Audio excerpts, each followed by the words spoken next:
Let me get Twitch open on the phone. Step 1 of 1. Twitch open on the phone.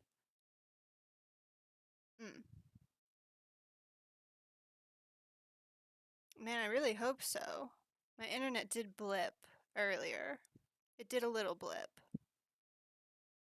And, maybe the answer is no, actually. Maybe I'm not... No, I am allowed. I am allowed. Okay. Here I am. Here I am.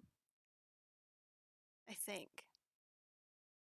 And I'm not even sure if I want to do this. I'm not even sure. Maybe I don't know. I set it up. Maybe I save it for another day. But I do need to get a little bit of feedback on the whole sound situation. Because I'm over here, I'm talking. But I have absolutely no idea how it sounds. And I tell you what, you get a good headphone, you get a good one, and it has a lot of settings. I'm a little quiet, but otherwise good. It's insane because okay, my last pair, it wasn't very fancy. Hang on, let me turn myself up on OBS and see what OBS has to say about me. If I go up to just 90, let's do 90. 90 is a good number. But my other pair was fine. It had a little USB controller on it, where you could turn it in. Oh, it has a little square. You press mute on it and stuff. It was very nice. But it wasn't super much of anything. Like, it kind of just, downloaded its little controller thing. And it was like, oh yeah, now you can push the buttons and it's fine. I got good new headphones now. It downloaded about 7 programs, and it's like, you want to press mute? That's funny. That's very funny. Here's 7 programs. You have to download all of them to be able to press mute on this cute little button. I don't know. I don't know. The settings are weird. I think I'm a little quiet, and I think maybe if I even just physically bring the microphone a little bit closer to my mouth, that also might make it louder. But, hi. Hi. How's it going? How we doing? I'm gonna actually adjust my headphones again and get them on my ears better. Okay, so before I talk about anything else, I made this PowerPoint. I feel like I need to address why, even before I get everything that I've written down in it. Why is the question? Why would somebody do something such as this? The answer is that I suck. Because I was thinking about it and I was like, you know what I want to do? I want to talk about things that I like. I want to talk about them. I want to talk about, I'm playing Magia Record because the anime was coming out. I was like, okay, I'll look at the video game, I'll look at the app. And I was like, I want to talk about this. I want to share my thoughts, right? And I want to kind of do it in a sort of official way. I guess this isn't really official, but I kind of wanted to gussy it up a little bit is my thing. And I thought, oh, that is like a genre of videos on YouTube is there's like film reviewers. And, like everybody in here be watching Folding Ideas. Everybody be, well, probably not anymore, maybe, but we were watching Jenny Nicholson. And I thought maybe I make kind of like a talking video and I kind of do that. And then I remembered, Lightworks hated to exist. It crashed itself. It crashed my computer. I had to do a hard reboot. So I thought, okay, you know what? Maybe I can't edit a video. I know I can stream though because I've done that in the past. So maybe I make a video essay, but I just do it live. And I just do it live on the internet for everyone. And so that was kind of my thought, was like, hey, I kind of do a review, but instead of editing in cool, swipes whoa, whoa, here comes the text left and right, I just do it in a PowerPoint, right? And I just kind of present it. It's this is just a low budget video essay. It doesn't matter. Anyway, so that's why I'm doing it. the comedy, this is also just sort of for me to like, knock on the door of this and be like, "Can I do this at all? Can I do this and make it funny? Like, is this my wheelhouse?" Yeah, this is gonna get uploaded to YouTube because the first Magia Record stream didn't. It was just I was in paint, I was talking at my friends, but I've gussied this up. And so this is gonna go on YouTube. Like no matter how it ends up, it's gonna go on YouTube. I put the effort in. I can't just delete it now. I can't. So, this is part of why I'm going through the preamble. Why am I doing this? I'm talking to my friends. I'm also talking to YouTube. I'm talking to YouTube. Why am I doing this? It's because I'm stupid. So that's why. But again, just to recap, as I get into this, because now I have to, now I've gotten myself whipped up. Because I thought, I haven't streamed in a while. Maybe it's just like, oh, I kind of check my audio. No, forget it. I got myself whipped up. I have to do this now. So I want to talk about Magia Record because there was 2 episodes out of the anime when I heard, they did more Madoka, they did more anime. So, and I was like, oh, that's pretty cool. I'll check out the mobile app. I'll check out the mobile app for it. And I'll go through it and I'll compare it, and it was like, it'll be good, it'll be fun. There's a lot to go through here, actually, I've discovered. Playing the game and doing all this, there's a lot, and we need to get into it. And so I'd like to present to you, hey, welcome to Anime 102. We're going to be breaking down Magia Record's side story, because it's so much. It is simply so much. Sorry, okay, let's just do the first slide. I want to give you an index of sort of how this is going to be structured, right? I'm going to go through part 1, sort of. Like, I am going to go on rants because I'm me. But basically, this is how it's going to do. Keep in mind, I kind of made this like a month ago. I've sort of forgotten 80% of Magia Record already. It should be in the PowerPoint. It should be fine. But for the game, we're going to have to address the characters. Holy shit, we're going to have to address the characters. Okay? There's a lot of them. They treat them badly. And then from there, after we address the characters, we can address how they, like, exist in the story and, like, what goes on with them. Because there's the chapters. There's chapter 8, which has broken me. And then, more generally, like, aside from, like, what the story is and, like, the plot, it's kind of just more, like, general talking about, like, the story, the structure, the pacing, blah, blah, blah. And then, side stories and events and, like, fun little one-off things that we can just kind of brush on. And then the anime, we'll talk about that too. We'll talk about episode 1 because, it's the pilot. And then we'll talk about everything else. We'll just go by it. So, right, okay, so the first thing is characters. We have to talk about the characters first.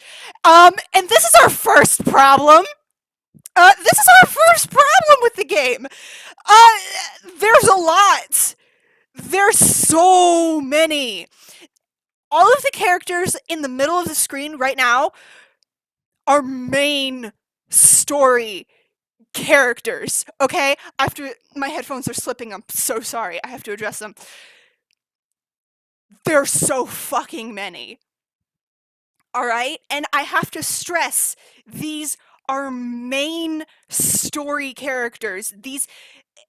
There's more than that. Yeah, there's more than this. Like, there are girls that live exclusively in the gacha, and these are just, like, units that, like, they're more like part of the game. They're part of the game, right? Like, these are the units like, oh, she's strong, you want her on our team. These are the ones that take place in the story. They keep happening over and over, and they all have shit that they want to add to the story. It's too fucking much. It's too fucking much. There's so many. Okay, I'm going to tell you what. You don't need to worry about all of them. You absolutely do not. Oh, please also let me know, because this is an audio stream, let me know if I'm blowing out my mic. Let me know if I'm, like, getting too much pop filter on this. because I don't want too much pa pa pa pa pa. I don't want too much pa pa pa pa pa noise. You know what I'm talking about? Let me know. I can stop yelling. I can stop. Anyway, we can bring this down to about 4 characters on each side. We can talk about the good girls, which are Iroha, Yachio, Momoko, and Tsuruno, right? And here's the thing. I've categorized them by color.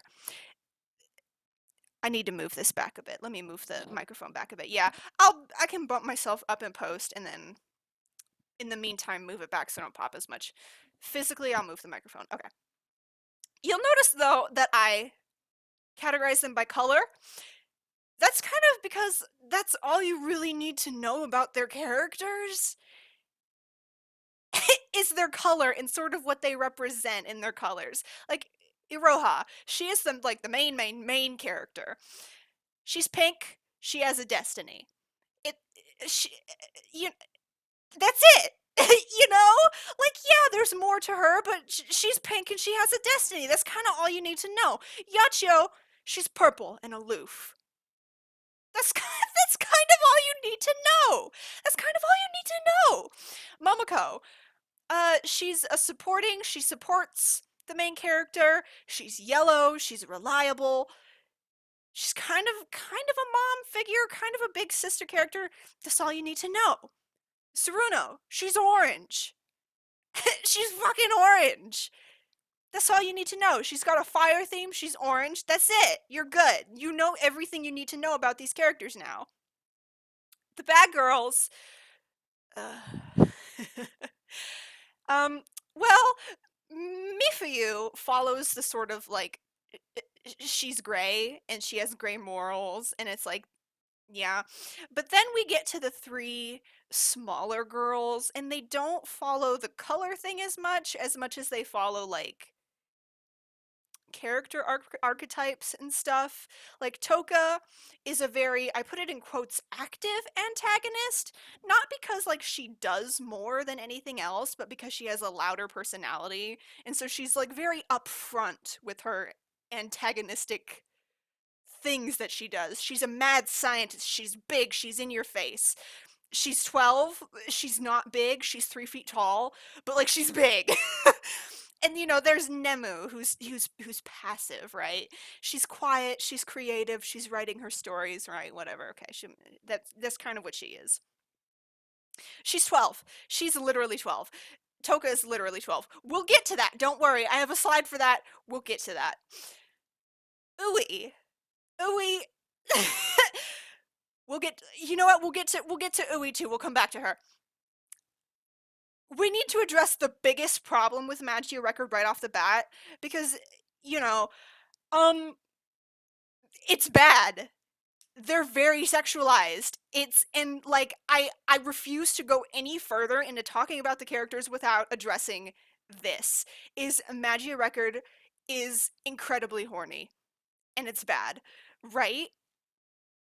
And I sort of picked 3 main offenders for like categories of costumes of like what you're typically going to find in Magia Record for what these girls are dressed like.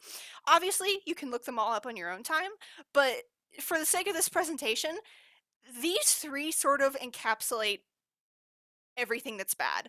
There's the first kind, which is like it's just kind of a sexy outfit where she like she's got a heart motif and she kind of looks like a devil and it's like devil lingerie and it's like that's just kind of how it looks is it's sort of just kind of like a lingerie outfit, right?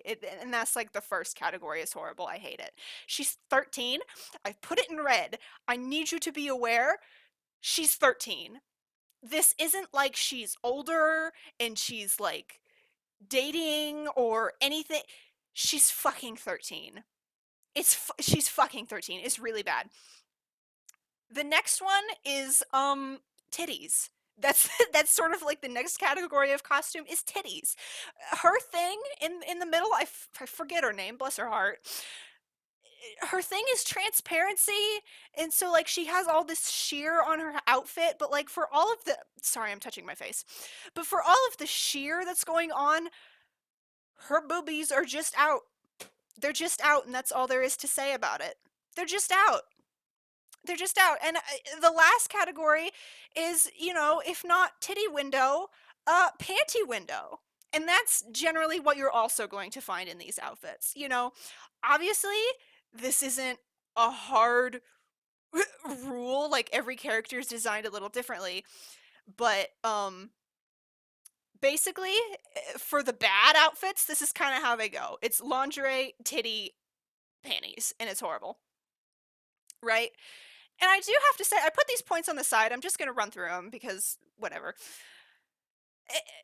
The art style is different. It's not the same as classic Madoka. It is a lot more modern, and it kind of makes everything feel especially a little creepier because, like, their faces are a little bit longer and a little bit more traditionally pretty looking. They don't really have the bobblehead of like kids that you find in like moe.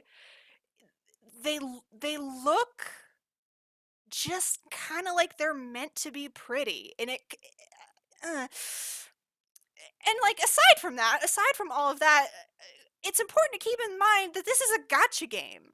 This is a gotcha game, and they are being peddled like for consumption, and it's gross. And it's gross and it's bad, and like that is just like that is like a whole thing on the other side, is that they are being made specifically for you to like consume them and enjoy them, and it's like, oh no, I hate that.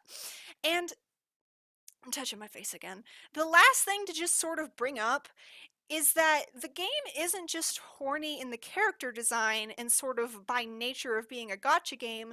They go a step further, and perverts are kind of like brought up in the story of the game. And it's there's this one scene in particular, because we'll get into this, but they're talking about rumors that exist in the city, and one of the rumors that they're like, hey, have you heard any, like what could we investigate and go after? One of the things that the characters bring up is, oh, what about that rumor of dancing daddy? And this is a quote, what about that rumor of dancing daddy, that guy on the street corner that you have to look out for? And then another character goes, oh no, that's not a weird rumor, that's just a real dude. The school sent out an email about dancing daddy that you have to look out for. So it's like, um, so, like, yeah, so there is issues with the characters, and there's issues with it being a gotcha game, but it comes through in the writing as well. And like, there's references that are made to like these girls' sexualities, not in the gay way, in the male gaze way, where it's like they talk about their titties every now and again, and it's like, you shouldn't do this. It's very bad. And so that that is just really like the nasty icing on the pervert cake with Magia the Record's problems, is that's why it's horny, is it's in the writing too even. But anyway, I want to move away from that now and get into the story, because the story so here's how chapter 1 opens, right? For the character arcs. Iroha is new in town, and she meets Yashio, right? Yashio is rude. But Momoko, right, comes to Iroha's defense. There's bad blood between Yashio and Momoko, right? And so we're like, oh man, Iroha has been thrown into this conflict between two girls, and we think that we're gonna get some insight onto what their bad blood is, like what's going on between them. It doesn't matter. Momoko fucks off so we can meet Tsuruno. And Tsuruno, we meet her after one chapter with Momoko. And so this conflict between Momoko and Yachio, rots in the back. It rots in the back. So in the meantime, we can just like have our adventures with Saruno now. And this is what I'm fucking talking about. Is there is so many characters and they're constantly vying for like this front page attention that you can't do anything with these character arcs. You can't do anything with them. And like this isn't a problem inherent to this style of writing, right? It's like it's not a problem with the writing because multi-perspective storytelling is legit, right? Like if you read any book, if you watch any movie, you're going to find that you will switch between characters and you will switch between one character and another character and you'll have sort of like an A and B plotline going on. And so this helps, you know, keep you engaged like, oh, you're doing something over here. Oh, you're doing something over here. That's not a problem with like the structure of this. It's the problem is with the execution where it's just like uh, the the character stories don't have time to breathe. They don't have time to like fully explain themselves and explore what's going on. So there's no depth to them. But at the same time, it's all still filler somehow where where it's like they don't really develop. It it be it it's like they kind of acknowledge that they can't get into it and they can't get into the meat of like what these characters are doing. So it's just nothing. So it's just nothing. There's too many characters. And so like anytime you actually have a moment to like run into this conflict, right? Nothing happens. Nothing happens with it. Like a lot of the like a lot of the characters end up in this way where like there's two friends and they get into a fight, right? And it's like, man, I hate you. Welcome Rena to the chat. I hate you so much. We got in a fight. I hate you. At the end of the chapter, they're just like, I forgive you now. That's it. That's it. That's all that happens. And like this happens like and that you know, I'm kind of being vague here so I don't get too into the story too much before I hit my slides with it. But I need you to trust me when I say this happens over and over and over and over where the characters are like I hate you, I hate you, I hate you. Never mind. I love you. Ooh woo. It's fine. And it's like nothing. It's nothing. Nobody changes. We don't have time to get into it. So it's all just like this nonsense filler that happens. The next slide. I want to, you don't have to read all this. This is a lot. This is a lot. Don't worry about it. I'm going to explain it to you with my words. Each chapter sort of, each chapter has this sort of chunk, right? Each chapter has this sort of chunk where one thing I will write everything down on the slide because I'm not taking fucking notes. I'm not taking, listen to me, I'm not taking fucking notes for my meme presentation, okay? I'm reading from the fucking slide and you have to deal with that. But the issue is, but basically what you have to take away from this is for me to remind myself what I'm talking about. What you have to take away from this is that each chapter deals with one rumor at a time. This is something this will absolutely be on the midterm. There's a quiz after this, actually. There's a 5-question quiz, so I hope you're taking fucking notes. But each chapter tackles one thing at a time. They have this sort of, well, kind of like this monster of the week setup, where you deal with one monster at a time, and then it sort of builds over on the overarching plot and the mystery of what's going on in Kamihama City.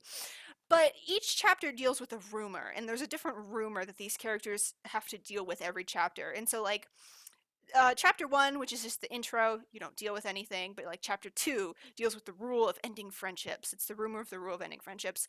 And then every chapter after that deals with that. And so that's just sort of how it happens. And so, like, you know, just to get right into that, chapter 1, we meet Iroha, we meet our protagonist, and she's like, hey, I'm having these weird dreams about this little girl. Uh, I don't know. I don't know what the deal is with that. I need to figure it out because I'm having weird dreams, and because I'm pink and I'm a protagonist and I have a destiny. So that's that's what's going on with me. And eventually she remembers that, oh yeah, that young girl that I'm dreaming about is my younger sister Uwe. And she doesn't remember her wish at first. She's like, why am I a magical girl? What did I fucking wish for? I don't know. Eventually she remembers, oh yeah, my wish was to cure my sister from dying disease? This is never explained. It's never brought up what Uwe is actually dying from. We just know that she's dying. It's just dying disease. Right? So, oh, I don't know. Whatever. And the way she remembers this is that there's a small cube. There's a small one. It's not big. It's a baby. It's baby cube, and she touches it, and she has a premonition from God. It just happens, but I don't know. It just happens. And so she's like, God, now I remember. I touched this small cube and now I remember, and now I need to find my sister because she's disappeared, but I dreamed of her. I remember she exists. I need to find her. I need to get my sister back. She's been wiped out of the face of the fucking planet. I need to get her back. And in the game, there's also a thing where Yachiro shows up and she's like, fuck you, get out of my fucking city. What do you mean you're looking for your sister? I don't fucking care. Get out. What is small cube? I'll fucking kill it. Get out. And so that's just kind of what happens in chapter 1. But the thing is, Iroha is not to be deterred. She's like, I don't care. I'm going to come to Kamihama City. I had a dream about a young girl, and she's like, come to Kamihama City. It is the place where magical girls can be saved. I'm doing a very bad job of explaining this because that is a huge plot point.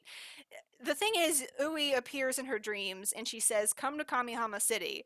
It is the place where magical girls will be saved. We don't know what that fucking means. Frankly, we don't care. We just want Ui. She's like spitting like this prophecy bullshit. I got them from Reddit. Don't worry about it. But anyway, she's like, I don't care. I'm staying in Kamihama. I need to find my little sister. I need to find them. Uh and so she's like, yeah, I'm just going to stay here and I'm going to help out. So, two of these characters are ones that I told you not to worry about. You kind of need to still not care about them. You need to kind of know them to like know the content. Don't fucking worry about them. So Momoko, I was talking about Momoko. She comes along and she's like, don't worry about Yachio. She's shit. She's shitty. I'm gonna help you. I'm gonna help you find your sister. And she's like, thanks. The thing is, Momoko has a posse. She has a posse of these two friends, and her two friends, they suck. They suck, and they're like, you're my friend, except you're not, and I hate you. And she's like, ah, man, my posse. Momoko's like, my posse, they're just always fighting. I don't know what to do with these girls, and uh, I don't know what to do about them. But then there's this issue where they broke up as friends. They broke up as friends, and they said, we're not friends. And then Momoko's trying to get him to reconcile, but like they're being weird about it. And they're like, I don't want to apologize for it. And it turns out the reason for this, which you two jokesters in the chat, you need to contain yourselves. It is handwritten on a note card, one-sided. Better write small fuckers. But anyway, they're being weird about it, and they're like, why are they being so weird about it? It's because, as it turns out, there's a rumor in Kamihama City where if you say that your friendship is over, and then you try to reconcile after, a monster will come and take you away. And so they're like, I don't. So, like, the thing is, they hate each other, but not really. They're friends. And they don't want their friend to be taken away. They don't want a monster to take their friend away, so they're not apologizing. So the monster doesn't come get them. Right? Except what happens is they apologize anyway. and like a monster comes and gets them, and so then they just kind of like kill the monster, and so they're like, whoa, that was weird. There was a rumor about it, and then it was real. Like a monster actually came and fucking got us. That's weird. That's pretty weird. I guess it was just a witch. It's probably just, I mean, we're magical girls. We fight witches all the time, right? It's probably just a witch, whatever. Except it's not! Except it's not! Because Iroha now is like, wait a minute. Maybe this is a super real thing that happens in Kamihama City. Maybe rumors become real here, and maybe I'll get to this. I'll get to that question, don't worry about it. I'll get to that. Maybe rumors become real here. And she's like, okay, I'm gonna investigate this shit because maybe Ui got caught up in a rumor and there was a rumor that erased her. Right? And so now she's looking into it and she's like, I've got to figure this out. I've got to fucking figure this out. And she's looking for rumors and she's looking for rumors and she can't fucking find any. And in the thing that pisses me off more than anything, I would be willing to forgive everything in Magia Record if it wasn't for this one fucking scene. It just drives me absolutely batty up the wall. Iroha is at her lowest, sort of. She's walking the streets at night. She's sad, right? She's like I can't find any rumors. I can't find anything that connects to my little sister. I don't have any fucking leads. I can't do this. She stands under a lone streetlight, just in the dark, and I wouldn't forgive the character design, but this one scene in the writing in particular just drives me fucking bonkers. She stands in the streetlight and she cries out into the darkness. Can't a magical girl come and help me and tell me about a rumor? And then Saruno appears and says, yeah, bitch! Yeah! I'm a magical girl and I know about a rumor!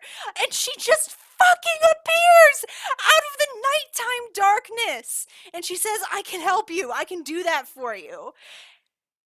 And now she's added to the party. Party member get. And it just happens. I hate it. I hate it so fucking much. I hate it so fucking much. Like, it's not, that's not a plot. That's not a plot. That's not a story. That's nothing. That's fucking nothing. That is the story just happening because you need it to happen. It is contrivances strung together. Okay, so that happens, and she's like, yeah, I know about a rumor. I know about this rumor called the Seance Shrine, right? Where if you go to this shrine and you pray at it and you do this thing, you can meet the person that you most want to meet. You can meet the person that you most want to meet. You go to this shrine and it's like whoever you want to see, you see him. It's like, whoa, that's pretty cool. That's pretty cool. And Yacho is like, I fucking hate this, but I kind of I'm invested in following rumors and getting rid of rumors, and like they're dangerous, and so like I don't fucking trust you to handle this on your own. So Yachio's like, fine, I guess I'll fucking come along because you're so determined to be a dumbass and do this. So Yachio also comes along. She's like, fine, if you're gonna fucking do this. So they go and they find the Seance Shrine, and it takes some. There's this. There. I'm struggling here. I'm struggling because the problem is they don't just find it. They go through this whole thing.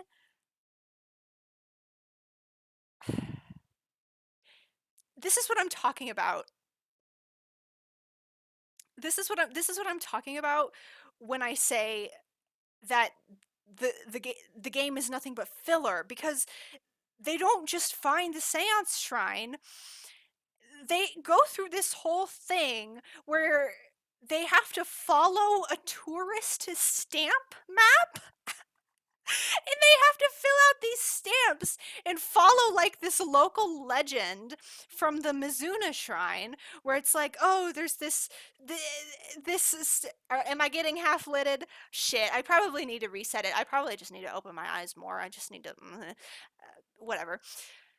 Um there's this thing where they have to follow this local legend. Or it's like, oh, there was a legend about hundreds of years ago. There was a maiden who was like temple royalty and she fell in love with a peasant, right?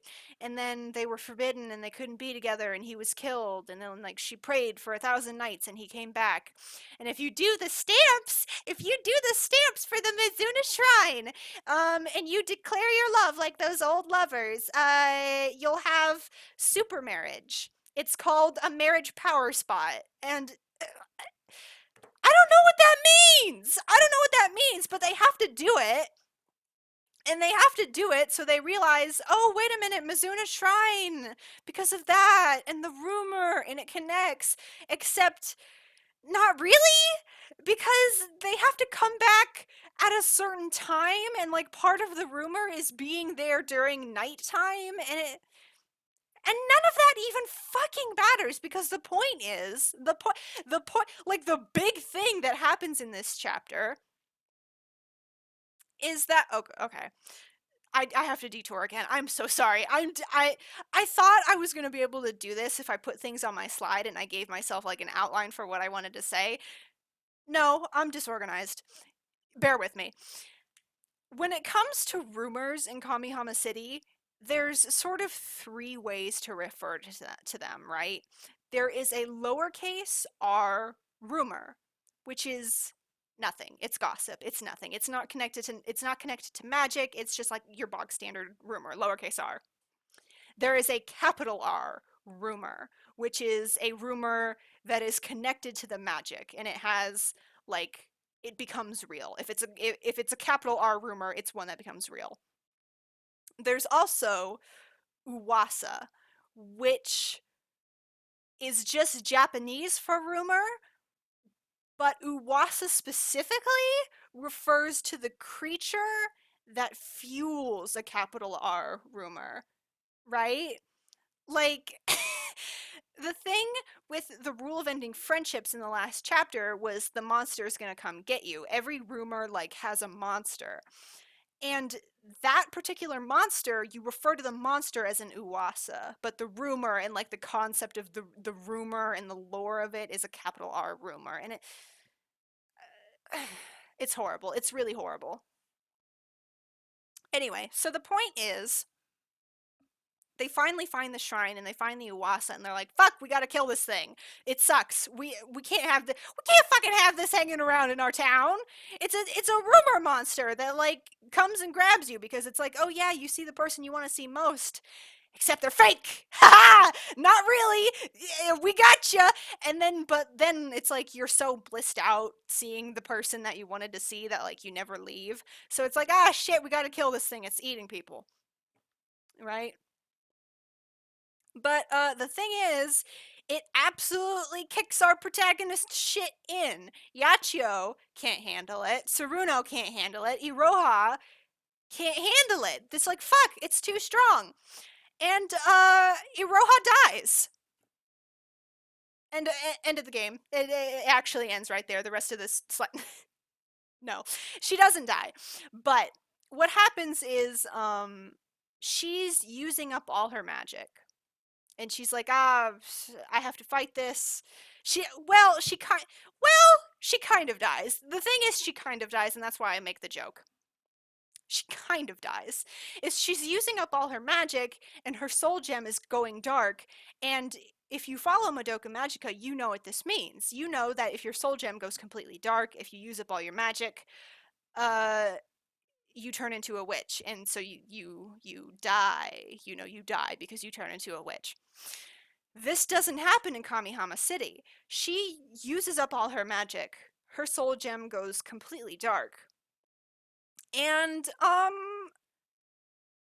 something pops out of her. A whole thing it comes out of her. It comes out of her. It just and that's what this image is on the left with the stand rating is something pops out of her. And so now the Uwasa that was kicking their shit in, it gets killed by this shit that pops out of Iroha, and then it fucks off, and then we don't have to worry about it anymore. Except we really, really, really have to worry about it because it's not good. And the thing is, I put this here specifically because there's a surprisingly large amount of JoJo cross-pollination in Magia Record, in the fandom at least. As I was like going through the Reddit looking for like, spicy memes to put in my presentation to like, make it fun. There's a lot of JoJo memes. There is a lot of JoJo memes, and I know that like part of that can just be chalked up to the fact that like JoJo is huge. It's the homestuck of anime, and so like of course, no matter what anime you're into, JoJo is just gonna kind of exist, yeah. But it feels like it happens extremely a lot. It feels like there's just a lot of JoJo that happens in the fandom with Magia Record, and like Reddit. But anyway, there's a whole thing in the Seance Shrine where Yachio sees like her old best friend, and she has like this like moment where she really bonds with Iroha because she was like, that was my best friend, and she went missing, and I've been looking for her for a year. And she's like, you know what? I think I really get it now. You're looking for your sister, and you helped snap me out of it and make sure I didn't get caught. It's like, yeah. And so like they bond a little bit. But then also Mommy shows up. And Mommy saw the creature come out of Iroha, and she thought it was just a witch, and so she like kicks her shit in, and she's like, "What the fuck? That's a witch." And so Yachi was like, "No, it's fucking not. It's my friend." And Mommy's like, "No, I saw it. I saw it. That shit's a witch. Can I kill it?" Yachi was like, "No, you can't kill it. That's my friend." She's like, "Okay, fine. I won't fucking kill it, but watch your fucking back." So now we have to worry about Mommy because she's just kind of like hanging around, and she wants us dead now. The next chapter, I'll be honest, not too much happens here. Not too much happens here. The rumor for this one is ridiculous. It's the rumor of the misery water, where somebody offers you water and it tastes really good, but then in 24 hours you die, and that's kind of it. A lot of these rumors are weird. A lot of these rumors are kind of out there, and it's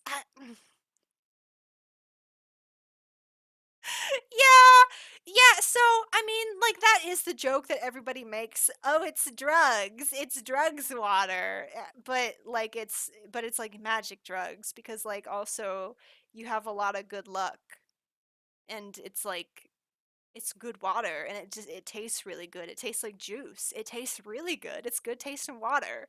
Except just in 24 hours you kind of just die. So the thing is, I say you die. That's never specified. Obviously, our heroes break the rumor before anything happens to them. But in the text, it never says you die. It just says misery will befall you. I don't know what that fucking means. I don't know what that means. I don't actually know what happens. Um, yeah, but our heroes, they drank some water. It was nasty. And they're like, fuck, we gotta kill that rumor. So they're like, yeah, we'll just do what we did last time. We'll just kill the rumor. We killed the Sand Shrine rumor. We'll just kill this one too. It's no big. We did this before. Except this time, we meet the wings of the Magius. And I wrote this as wings of Magius in every instance in this slideshow. That's wrong. It's wings of the Magius. And so they're like, hey, we can't let you kill this rumor. We can't let you fucking do that. And they're like, why? It's horrible. It's a shitty thing. And they're like, we need it to save magical girls in Kamihama City. And it's like, okay, sure. And then so we have a big old fight with them because we don't listen to them. And we kill the Iwasa, and it's dead now. And this was the chapter. This was the chapter that I actually sent screenshots to you guys in the group chat because it was like, oops, the magical girls committed war crimes because Yachio fully just breaks her fucking legs. That girl in the red there is one of the wings of the Magius, and Yachio's like, okay, I can't. I need to like subdue you because I can't have you interfering with us killing this thing. I'm gonna break your legs. And Saruno also. Well, the girl in the red has a twin. Um, Saruno stabs her twin in the stomach, and she has, abdominal bleeding. Magical girls, am I right? So the next one that we go through is the rumor of the radio wave girl, and this one sucks. This one sucks real bad. Not because like the actual rumor itself is offensive, but this is where the issues of lowercase r rumor, uppercase r rumor, and Uwasa get really fucking twisted. I'll be honest, I don't think I explained it right. I don't think I understand it right. The rumor of the radio wave girl started as a standard lowercase r rumor, I think, and then became a real uppercase r rumor, I think, because the wings of the Magius were like, ah, shit, we got our shit kicked in. Now we need to trap them. So we're just gonna borrow this rumor that's like hanging around, and we'll make it real and we'll turn it into a trap. I think. I'm not entirely sure. But the radio wave girl rumor is that how do I say this? Uh, I'm sorry. This is good entertainment. Give me 1 second to find my words. The rumor of the radio wave girl is that there was an AI. It was a hyper intelligent AI, and it was fucking pissed. And it hated everything, and it hated the world. And so it fucked off to live in the radio waves. And then it decided to start capturing girls and to live with it in the radio wave dimension. And it's like, fucking, I hate you. Come keep me company in the radio wave dimension. I'm so pissed. I hate humanity. I'm an AI. I'm an AI. I hate it. And then, uh, like the girls in there like cycle out, and it's like, okay, well, you can go if you want because like this other girl's here and I'm gonna like hold on to her for a while. I only need one girl at a time, really. I only need one girl at a time, so I mean, you can go. And so we have one girl that's in there, and what is her fucking name? Santa. Her name is Santa. And she's in there, and she's like, hey, you know what? It's actually pretty chill in here. It's actually pretty chill in the radio wave dimension, right? I think I like it. And so she hangs out with the AI, and she says, you know what? I'm going to teach you how to love. Not on purpose, but just like she's nice to the AI, and she's like, hey, you know what? Maybe I'm not a super pissed AI. Maybe humans are okay. This girl, she seems really chill. And so like she's nice now. She's nice now is the thing. But despite her being chill, just hanging out in there, the AI is like, you know what? You should probably go home. You should probably go home. I don't think you should stay with me here in the radio wave dimension. I think you should leave. And so she calls. Well, she doesn't call. She texts Iroha and she says, "Hey, are you a magical girl? Could you come get? Could you come get this girl? I need her. Could you come get her, please? Could you come get her?" And Iroha's like, I don't text strangers. I don't talk to strangers. And she doesn't reply for like 7 texts. The AI she texts her up. And Iroha is fully like, I don't know about this. I don't want to answer. This seems like, I don't know. This seems like spam. This seems like a scam. I don't know. I don't want to answer this message. Eventually she does. And she's like, hey, what's up? And she's like, hey, I'm an AI, except I'm also an Uwasa. I'm sure you know about that. Could you come get the girl out of my whole shit and, like, kill me, kind of? And she's like, yeah, okay. And they go and do that, and they go get Santa out of there. And I mean, she's actually a pretty important character because the AI, she gets renamed into I. Specifically she gets renamed into I-chan. We call her I-chan. And we like her now, so she's I-chan. Um and she's actually a kind of important character in that she's the first Uwasa that talks, and that we like talk to civilly and get information out of on like how she works and like what the fuck is going on. Yeah. And it's like none of the other ones that we met up to this point said anything beyond, you know, like they're just out there yelling and making noise. She talks. It's good. She's fine. Um and so she's like, yeah, I'm an AI, except not really, because that's the thing you have to keep in mind. You have to keep in mind that she's not really an AI, she's a rumor of an AI, right? Like, this is why I'm more willing to accept her bullshit about how an AI works, because she literally was not programmed or made by anybody. She is like a fictionalization. She is a fake AI that became made real. You know what I mean?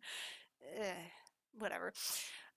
Anyway, so the thing is, we don't find Santa right away. Like, we have the text, and she's like, hey, come find me, but I can't tell you exactly where I am because plot needs to happen. So to find her, we have to interrogate the twins from the last episode. This is bizarre. There's the thing with the magical girls where they're like, they hate each other, but they're also like surprisingly civil with each other. They like they're not allowed to fight in front of normal people, obviously, so they grab the twins after they get out of school and they sit down with them at a restaurant, and they're like, hey, we're sworn enemies, we're just gonna interrogate you while we drink root beer floats. Tell us where the Uwasa is, you bitch. And she's like, no, I'm out. And she runs out of the restaurant, and this is where Homura comes into the story. Like, we met Mommy when she wanted to kill us, and now here comes Homura because she runs out of the restaurant and we're chasing after her. And Felicia over here, don't worry about her, but Felicia over here is like, yeah, she's a dine and dasher. And Homura is like, cool. And she literally transforms on the spot and starts shooting at her. It's actually really funny and really good. But especially because this is a recurring joke, now that Homura is here, everybody says when they fight with her, like afterwards, oh my oh my fucking god, is that a real fucking gun? Are you insane? That's a gun! Like, that is a gun! What? Excuse me? What's your problem? It's actually pretty good. But they get the information, they interrogate her, they get the information out of her, they get Sana out, they kill I-chan. We're really sad about it. And the Magius are like, man, I really hate that that happened. And like, we set up this whole trap for you to get stuck in the radio wave dimension, and you fucking got out. Uh, except we're gonna sick like 100 goons on you. And so like the Magius now just aren't trying to stop them, but they have like an army that, and like they're literally trying to actually for real kill them. Yeah, Homura. Well, that's the thing. Well, that's the thing from Madoka Magica is Homura just has real guns. Like, her magical weapon is her little shield that she has that reverses time. She doesn't have any way to like deal damage like anybody else. You know, like Mommy has her rifles that turn into ribbons, and like, you know, Madoka has her bow that shoots light, right? Homura doesn't have anything offensive, so she just straight up steals real guns. And all of the other magical girls are constantly commenting on it, like, is that a fucking real gun? What the fuck? And it's really good, actually. But anyway, we get Sana out. Sana joins the party. Um, yeah, and so now we have a little bit more information about the Wings of Magius. They hate us a little bit more. They want us dead a little bit more. But that's how it's going. This is where it kind of starts to get a little insane because mommy has become Catholic. Um, do you hear my duck crying? Do you hear my little puppy dog? Miss Duck, I know you hear me talking. I'm not going to let you in just because you know I'm in here. You need to be a puppy outside. You need to be a puppy outside my room. Anyway, so the wings of the Magius say, okay, we really hate you and we really want you dead, but ideally we wouldn't be fighting because, like, hey, we're all magical girls here, right? Who wants to fight? Nobody wants to fight. So let's have a momentary truce. What we would like to do is invite you to a lecture, and we would like you to come and we'll explain to you.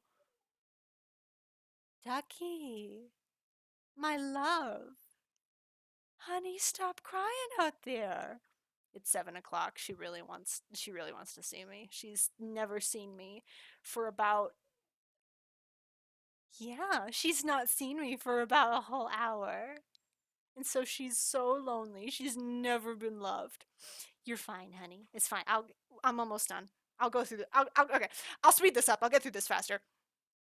So they're like, hey, we should do a temporary truce. And they're like, yeah, okay, fine. We'll hear you out. Whatever your fucking goal is, I'd like to hear what it is because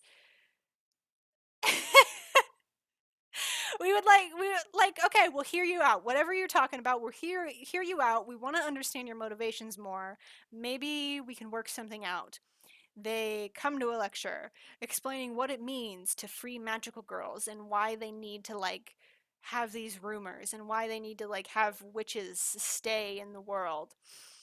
And the idea is that uh Taki, okay, you know what? I'm gonna exit my vessel for a moment here. I'm actually gonna slide out of the way and open my door and see my dog. Miss Duck!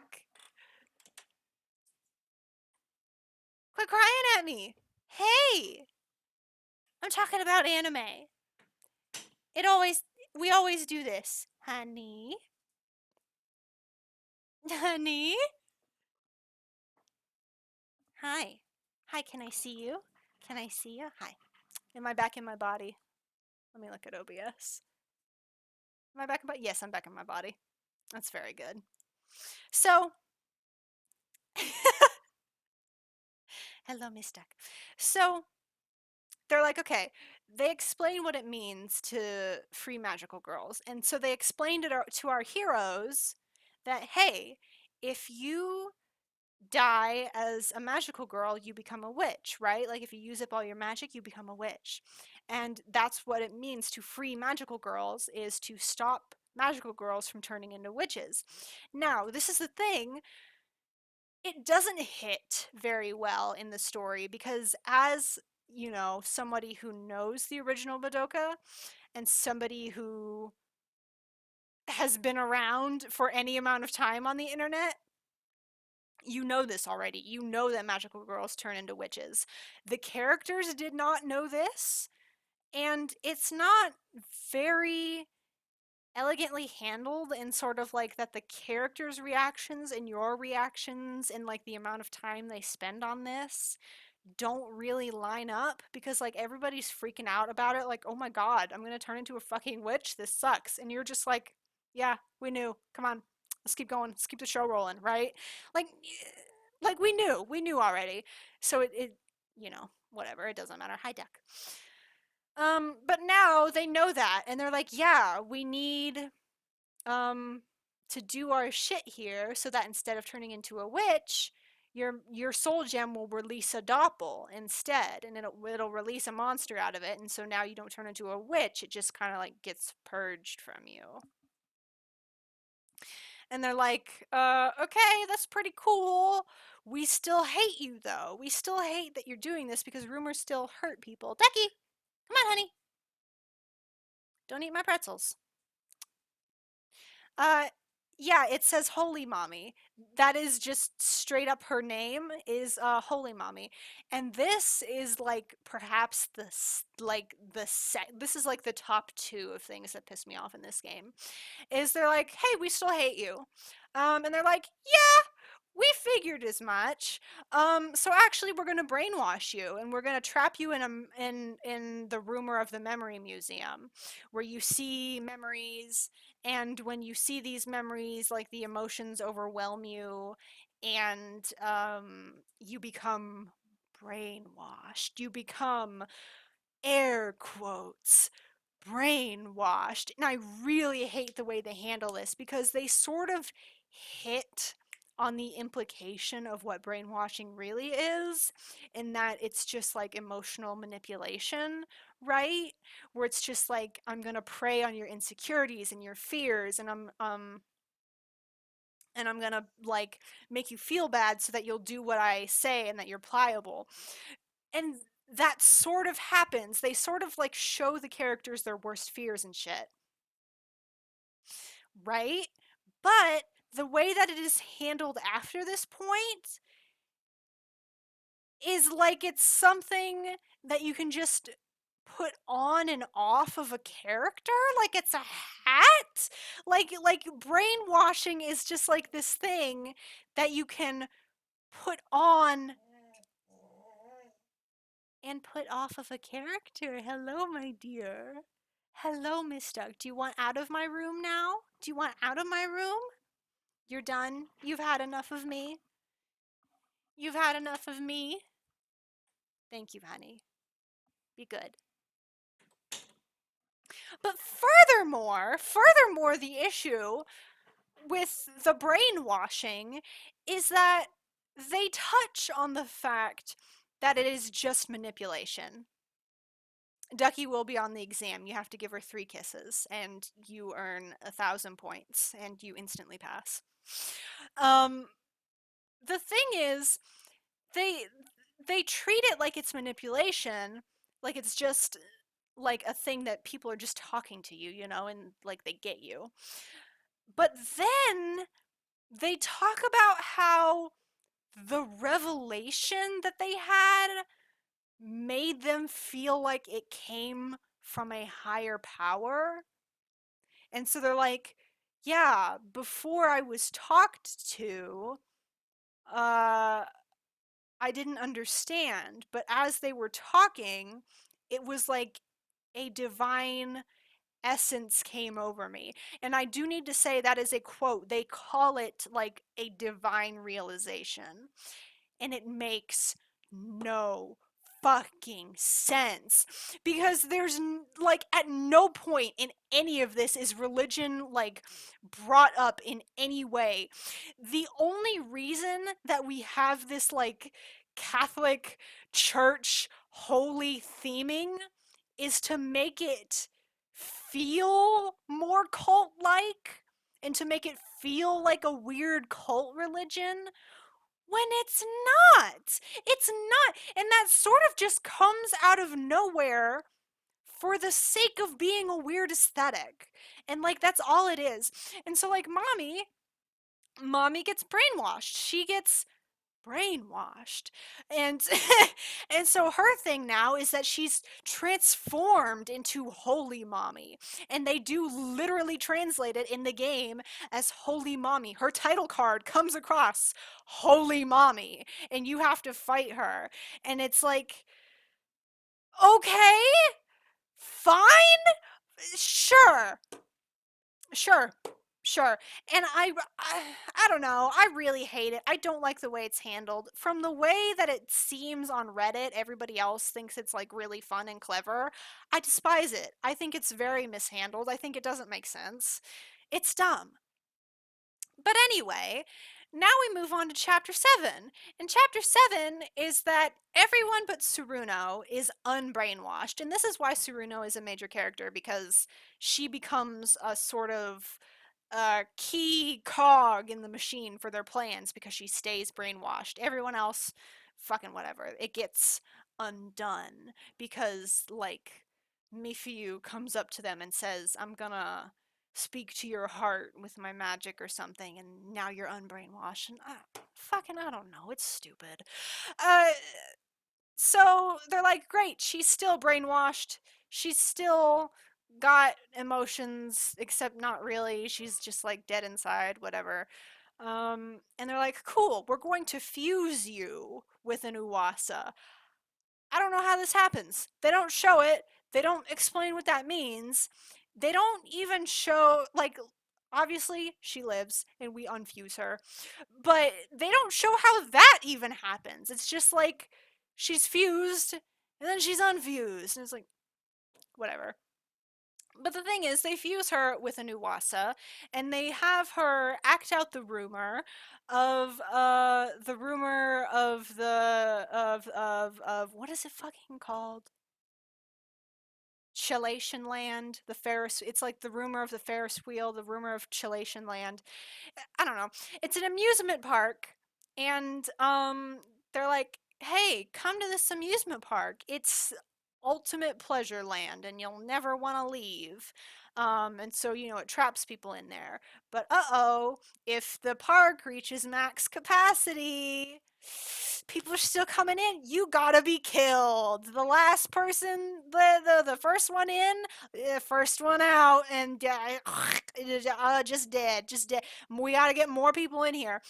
And so the thing is, it's not that they just die, it's that the Owasa murders them, and because Tsuruno is fused with it, she's going to literally murder the civilian population of Kamihama City because they spread this rumor to everyone in Kamihama City, right? And she's like, and they're like, yeah, hey, Tsuruno, do us a fucking favor, murder everyone. And she's like, yeah, I'm brainwashed, so like, sure.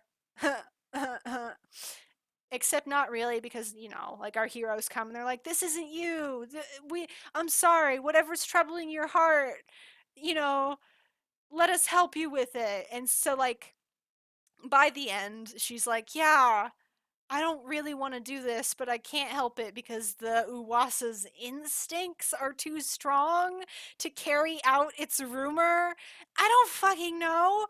But anyway, yeah, I was really hoping I wouldn't have to do any crazy murders today, but I guess I can't even have one fucking thing, huh? Saruna has a real bad time. But we get her out. We get her out. Oh, and I should mention while we're here, we get help from the boss of the East to save Tsuruno. And that's why I put that very iconic picture in the top right. If you will take a moment, you probably recognize it. If you've been in. Oh, barking dogs out there, huh? You hate it. It's dark. It's nighttime. You've probably seen that if you've been on the internet with Madoka for any amount of time. This is because magical girl gang wars are real. Like, they bring this up in the original Madoka that magical girls are territorial and, like, they deal with wishes that come within their territory so that, like, they can also, like, they can coexist and everybody has enough grief seeds to clean their soul gems and stuff. It is so fucking real in Magia Record, right? They have the East and West are separate factions. Yachio is the boss of the West, and she literally deals with every magical girl that lives in the west side of the city and, like, goes to negotiations and meetings with the boss of the East so there's not literally gang wars and infighting between all of the magical girls in Kamihama City. It's actually insane. There's a neutral zone. The Chua Ward in the center is neutral territory. And it's so, meanwhile, we deal with that, and we also have to deal with the territorial issues that come with trying to fight the Wings of Magius, because we have a treaty, but boy, is it on thin ice. These magical girls really hate each other. They have some real fucking problems, I'll tell you what. Anyway. From there, we move into chapter 8, which has all but broken me, okay? Like, okay. Like, okay, so there were the other issues, right? There was the issue with summoning Saruno out of the void. There was the issue with, you know, the brainwashing that isn't really weird. It's not anything. It's not anything. I'm really glad she's living her best life. That's really good. I'm glad to hear it. Chapter 8 is a fucking monstrosity. Like those other things that I was mad about, they are small pieces. Chapter 8 in its entirety is a fucking shit show. So, no memes on this page. No memes on this page. Ride with me for a second. The clean explanation is that our group, now that we have like more girls with us and stuff, they split up and they go looking for other magical girls because now that we foiled the plan of Shalation Land and we didn't kill the whole population of the city, they're pissed, and so now they're taking extreme measures. The Wings of the Magius are literally killing magical girls in the streets now. I'm not fucking kidding. I'm not fucking kidding.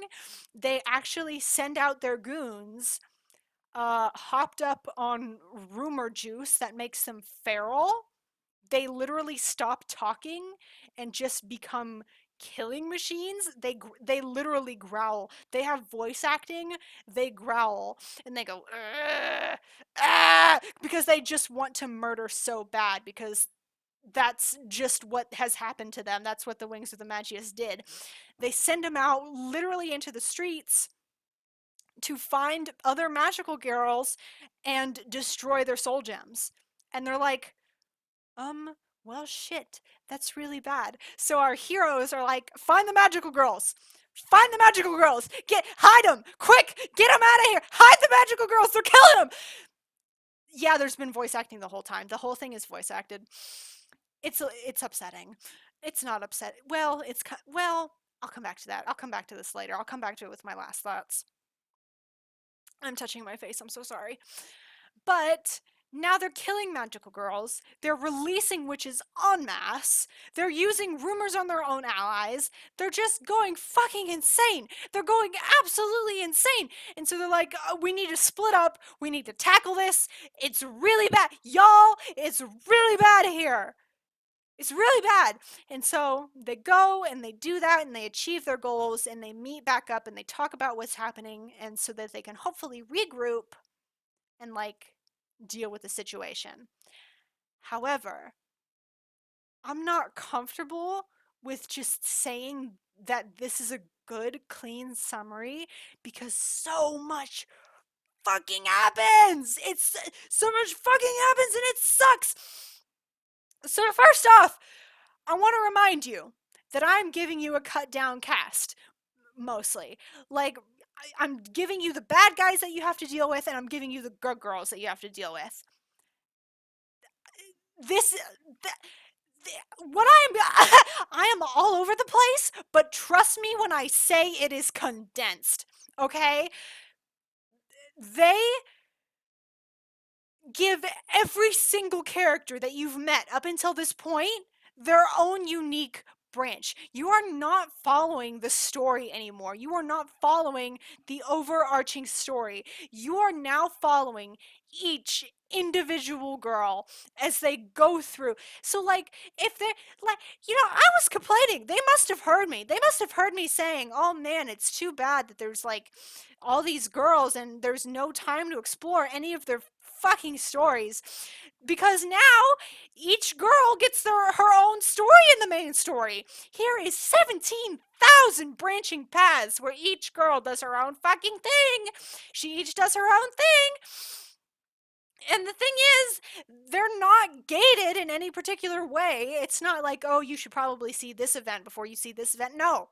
They let you pick whatever fucking order you want to watch the story in and you want to play it in, so you can just do it. You can do whatever you want, and you can fuck up the story and not get certain pieces of information and just not even know it. And it's no, there's no order. There's no order. There's no fucking chronology to any of it. You think, oh, it's a straight line. You just go top to bottom, left to right. No, no, it's not. No, you'd think that would make sense, wouldn't it? That would make sense if it was left to right, right? If it was top to bottom, left to right, that would make sense. No, even top to bottom, left to right, the events don't fucking line up. It doesn't mean anything. It doesn't mean anything, except it does, because they very obviously still expect you to play in a certain norm, like a certain order. Like, this is called, like, you might be able to see, you might not. Each of these little girl chunks here is called episode 1, episode 1, episode 1 for that girl, right?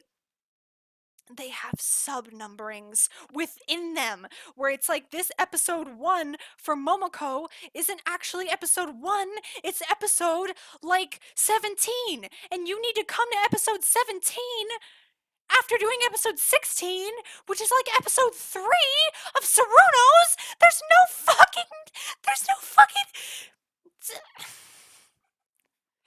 there's no way. There's no good way to play this in any order. It's a I don't know what they fucking expect of a player. I don't know. It's horrible. It's horrible. It's horrible. It's horrible, and I hate it. And what's worse is that they triple the cast.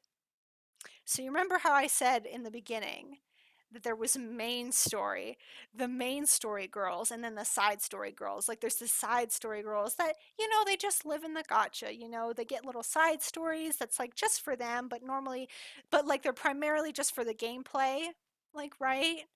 They could be separate. Not anymore. Not anymore. In chapter 8, all of the side story girls, they come here. They come here into the main story.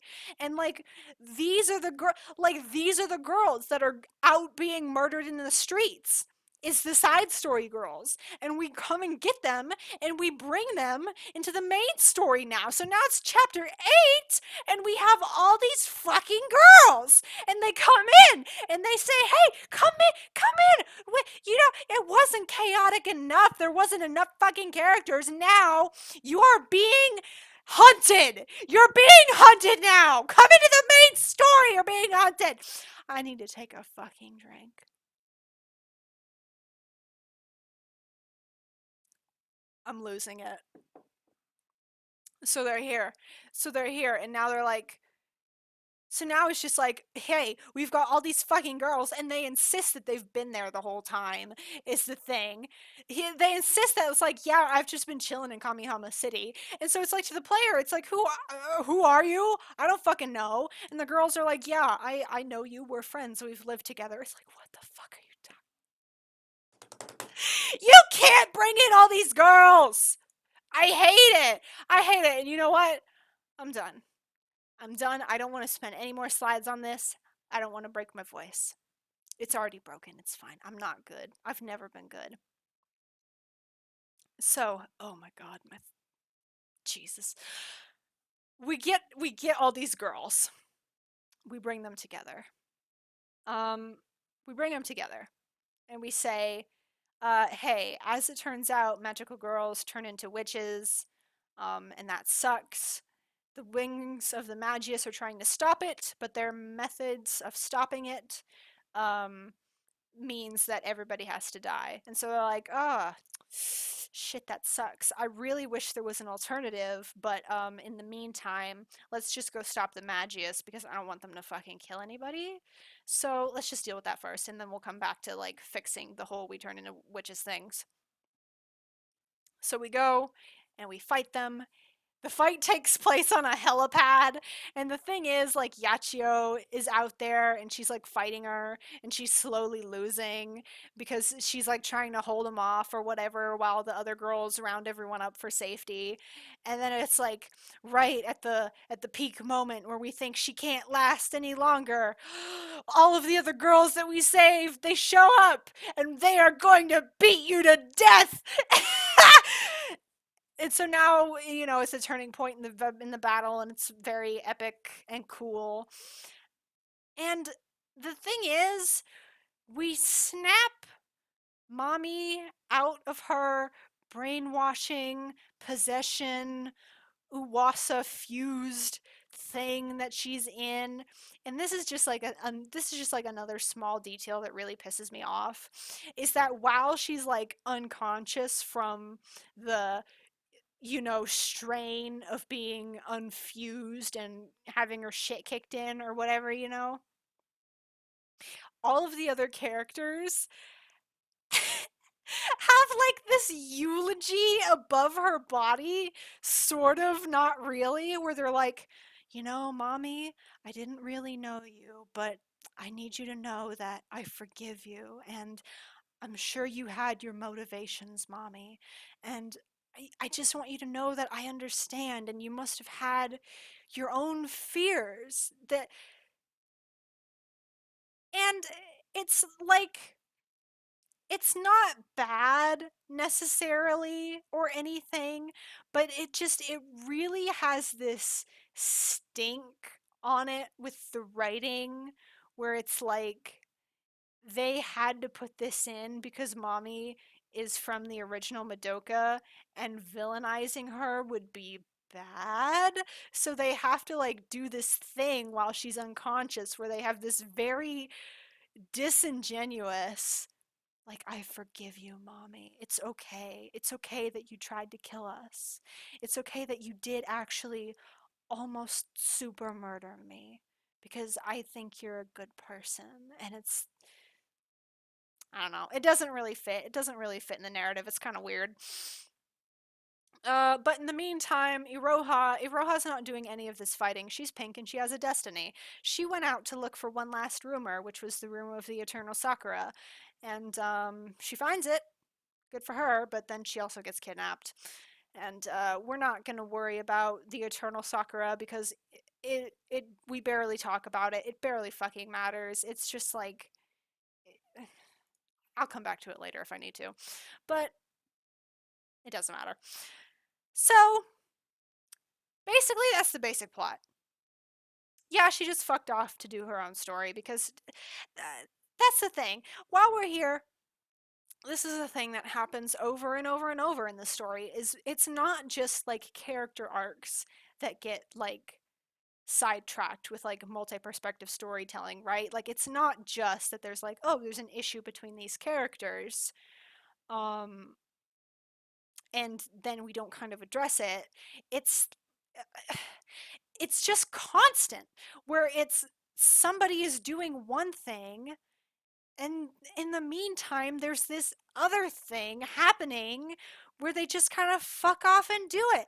And I know, I can feel what they're trying to do, is they're trying to have these two threads going at once, so they can meet back up in the center in a big climactic fun thing that happens. But like, it never works. It never works, because they just fuck off. Like, they just fuck off and never come back, and it's whatever. Oh, excuse the weird thing my throat did. I'm so sorry. But let's talk about it. The pacing is abysmal. It is somehow too fast and too slow. It all feels like filler. Like, there's nothing happening. Like, there's just nothing happening. And it feels like it is such a slog to get through the fights. And I'm like tapping on my phone, and I'm like going through it. And I'm like, okay, I want to get through the story. Get me to the plot point. I want to see something interesting happen. And it feels like it never fucking gets there, because it's all just filler. But at the same time, it's too fast, because it's all just filler. Like, all of the sudden, you think you're gonna get into something, and you instantly change. That was not a good snap. Hang on, I need to get better audio on that. Yeah, that's a good one. Um, but it's too fast because you think, okay, this is something we can sink our teeth into. This is something that we can like really do, and then we're done. And then we're done with it. And it's like now we're doing something else. It's like, okay. So it's just like we are constantly rotating through all this filler content that just is so slow to get to. It it's too fast for any meaningful development, too slow to keep my interest, and it's just chunking through the game feels like a chore. It's not fun. It's not fun. It's not fun to play. It's not fun to experience. But I do have to say, like, again, the structure here has potential. Like, it's not that the multi perspective is bad, it's that it's just not utilized well. And furthermore, each chapter is set up very strongly where one rumor is tackled at a time. And as I was writing this, I kind of realized this kind of feels like reading a fan fiction. This kind of feels like reading a fan fiction because I'm going through the serialized chapters where each one is kind of its own little self-contained thing that serves the overarching story, right? But in the crossfire of this, we have a lot of flow and sequence of events that comes across as very clunky and disconnected, and it doesn't, and the fact that plot points are being dropped all the time doesn't help. So like none of it really goes together. It just feels like things are just happening because they need to happen. And I put this meme here because it's actually, I can kind of just like lift folding ideas whole argument about the merit of fan fiction as a different sort of like structure of storytelling and apply it to Magia Record. It's it's kind of just that. It's kind of just that. And like, I don't want to just like, like I don't want to, how do I want to say it? Like I don't want to just take his thoughts and like, not put any of my own into it. But like it sort of just works. It sort of just fits, And I feel like if you have an understanding of that, which you should, it's a very good video and you should go watch it if you haven't, if you're like a rando on YouTube watching this later. Hi. But, I know my friends have all watched this. But seriously, if you know that, you know my issues with this because it feels so fucking weird. It's so fucking weird. But I do have to say I've been very mean this whole time. I've pointed out all of the problems and I've pointed out all the things I don't like with it. There are some strengths to this. And a lot of the things that are disconnected in like that are like disconnected in the writing and the story, they also have good connections and these good little details that connect. And this is mostly for gameplay, like, and this is why I don't touch on it a lot, is because it's not story, it's like the actual gameplay of the game, is that you can like equip your girls with memoria, which are basically just power-ups. Like they're just power-ups, but they have this fun little thing where they tie it in and they say they're like crystallized memories, and the girls hold on to these crystals of memories and it makes them stronger, and it's really cute and it's really good. In this character Mitama, she runs the shops in the story. Like literally, this is the UI for the store, like in the game when you're buying items. But also, she's a shopkeeper in the story, and the girls come to her, and they actually come to her like in the lore and like get help from her and get shop things from her, and that's very cute. It's very cute that she has this universal shopkeeper role. And this little fucker is the baby Cube I mentioned, and he's named after you. He takes on your player name. Um, and it's just like one of those, another way for you to like integrate yourself into the story and integrate, the everything that's going on. And it's very cute. It also scares the shit out of me on several occasions. because they don't say your player name often. They say it like once every 3 chapters, and so it is just enough time for you to forget that the cube is named after your player name. So like you'll be talking, and Iroha will be talking, and she's like, "Oh, I'm not really sure what to do. Hey." And like for me, it was, "Hey, Grimekid, what do you think I should do?" And I go, who the, me? Me? Me? I, oh, okay." And it scares the shit out of me every time. Is the implication that you force the magical girls into a contract? Well, I'll get to that. But the cube is named after you, and it's cute because they're like, you should give it a name. You can't just call it Baby Cube. You need to give it a name, and it's whatever. And the side stories, I'm just gonna fucking gloss over this. They exist. They're fun. They're flavor. They're character building. Um, yeah, they're there. The events, they also exist. They're a little bit more substantial than the side stories. Um, trust me, I'll come back to it. Um, they're a little bit chunkier, they're a little bit meatier, and they usually flesh out like things that happen before the main campaign or after it. So it's these little like bonus like prologue, epilogue types of things usually, or it's like things with like a major set of the characters that you don't catch in the main story. So it's fun. It's there. It's not part of the main story. It helps inform the main story. It's there, whatever. I also like fail all of them because I'm bad at video games, but whatever. And so from here, we're gonna talk about the anime.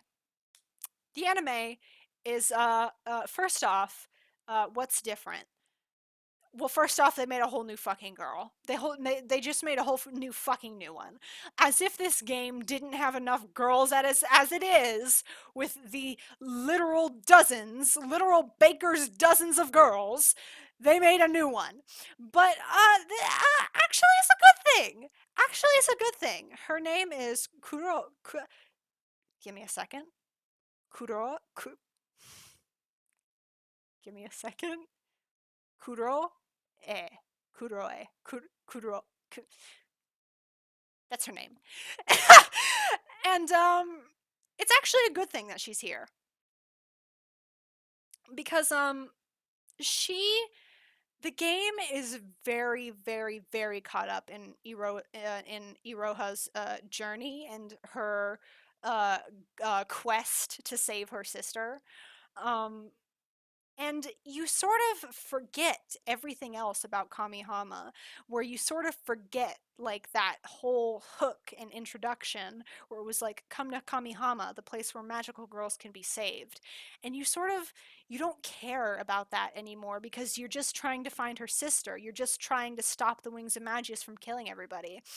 And she offers a way for us to get out of Iroha's head and represent that perspective of wanting to be saved. And like she is sympathetic in the way that the Wings of the Magius never are, because the Wings of the Magius, they're super murderers, and like yeah, we can try to sympathize with them because it's like they really don't want to turn into witches. They are scared girls, but you never sympathize with them because they are doing crazy murders all the fucking time. And so with Kuroe here, you're a little bit more sympathetic to her because she's Iroha's friend in the beginning, and you realize that she's like, I don't know, I don't want to be like this. And so it really sets up Kamihama City a lot better, and like the lore of it and the whole thing going on with it. Um, Other than that, it hits a lot of the same beats. The rumors are chased one by one, like we deal with one of those per episode, or one per 2 episodes, or whatever. Uh, we slowly learn about the overarching story of Kamihama and the Wings of the Magius, and what's going on there. And fucking, the bullshit. It's largely the same. The biggest differences mostly are that are in the very first episode, in that Iroha's living situation is simplified. Yachio's introduction is downplayed, which was very needed because it's a literal clone of Homura's introduction. Like, literally, we are introduced to Yachio in the game as wanting to kill the small Kyubey. And if you remember, that's one of the first things that we learn with Homura, is that she wants to kill Kyubey. And so it's like, oh, so just the same. Oh, so just the same again. So they changed that. She doesn't do that anymore, and it's very good. And overall, things are just generally greased to happen more organically rather than shit just happening. And it's good. In short, it's good. A lot of the problems that I have are smoothed out. They're simplified and smoothed out, and it's just good. It's just better. And well, let me go back a slide. One moment. I want to talk about specifically Aroa's living situation for a moment, because this is a point that I laugh at a lot, where in the game, Iroha's living situation is that she lives with her parents at home and she commutes to Kamihama City every day. And like literally the entire game takes place in Kamihama City. All of it, all the time, takes place in Kamihama City. And so she's literally just on a 1 hour commute to work every day. Mm. And she just does that, and she lives with her parents, and her parents are like, yeah, sure, you can do that. And it's not until chapter like 3 later on that she's like, yeah, I'm gonna live in Kamihama City actually. And Yashio actually vouches. Okay, I never mentioned this with Yachio. Yachio is a model, and it pisses me off. I should have mentioned this with the character in the character slides in the beginning. A shocking amount of magical girls are models, which is to say, fucking any of them at all. None of them should be models. They're girls. Leave them alone. Leave them the fuck alone. But anyway, that is a plot point in the game, is that Yachio vouches for Iroha, and she's like, yeah, she can dorm with me. And her mom is like, yeah, you're a model. I've seen you on magazines. I trust you. That sounds good to me. Sounds good to me. Well, Yachio, Yachio needs a job because she's 19 and she doesn't have any parents or grandparents, and she lives alone on an estate house, and she's like really sad, but whatever. I mean, it didn't need to happen like that. It's whatever. But generally, it's better. It's just good. It's better. But that is a very funny point that they did actually edit out. And episodes 2 through current, the anime is still doing its thing, so I can't pass full judgment.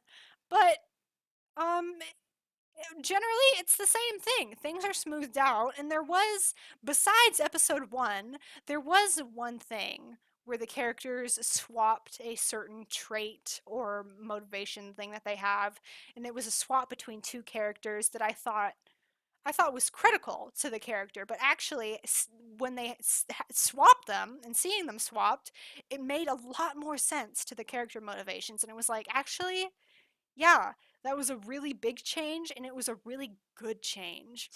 And so, like, other than episode 1, just like setting things up in a more logical way, there's also a lot of like character tweaks where, um, traits and motivations are shuffled around, and it makes a lot more sense.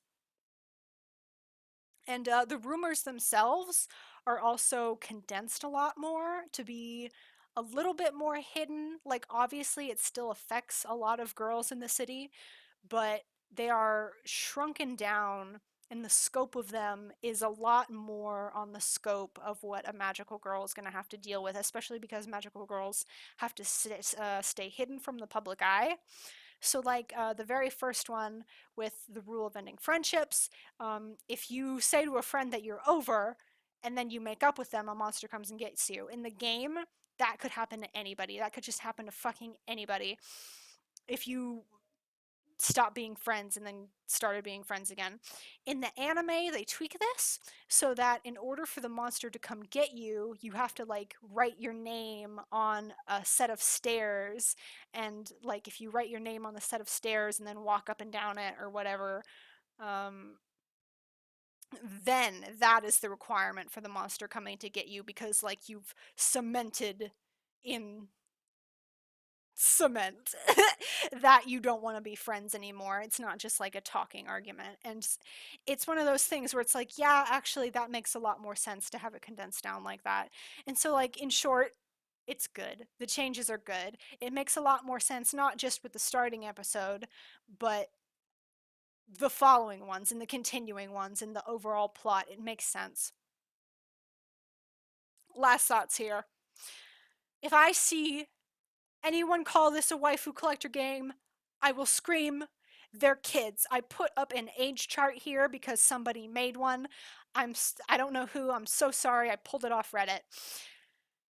The kids are extremely young.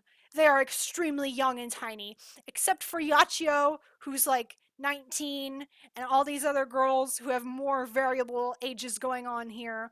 But I want you to take a look and see that the largest concentration of girl is in 14 years old. Okay? I want us to take a good, long, hard look at that and understand it. Alright? Alright? Do you fucking understand me? These are tiny girls. They are not waifus. They are children.